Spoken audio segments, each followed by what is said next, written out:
বিশ্বমানের থার্মিক্স রড। সালাম স্টিল থার্মিক্স, দেশের একমাত্র থার্মিক্স রড।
সাবেক শিক্ষামন্ত্রী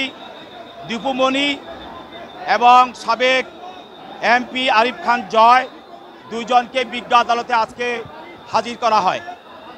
এবং এই মামলায় হাজির করে তদন্তকারী কর্মকর্তা এই দুই আসামির বিরুদ্ধে 10 দিনের রিমান্ড প্রার্থনা করেন এবং এই 10 দিনের রিমান্ড প্রার্থনায় আমাদের সরকারের শিক্ষামন্ত্রী দীপু মনি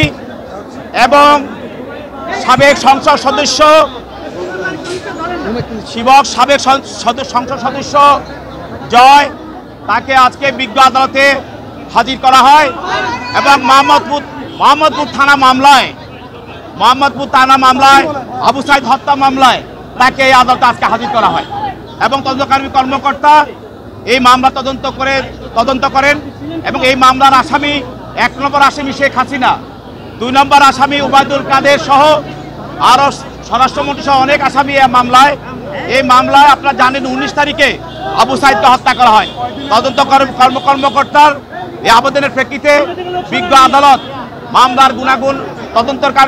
পিটিশনের গুণাগুণ বিশ্লেষণ করে এবং মামলার গুণাগুণ বিশ্লেষণ করে 1 নম্বর আসামি দীপু মনিকে 4 দিনের রিমান্ড মঞ্জুর করেন এবং আরিফুল ইসলাম জয়কে 5 দিনের রিমান্ড মঞ্জুর করেন এবং আসামি পক্ষে একজন আইনজীবী উপস্থিত ছিলেন, অ্যাডভোকেট আতাউর রহমান আসামি পক্ষে আইনজীবী। তিনি এই মামলার আসামিদের পক্ষে রিমান্ড বাতিল পূর্বক জামিনের প্রার্থনা করেন। বিজ্ঞ আদালত দুই পক্ষের শুনানির পর এই আসামিদেরকে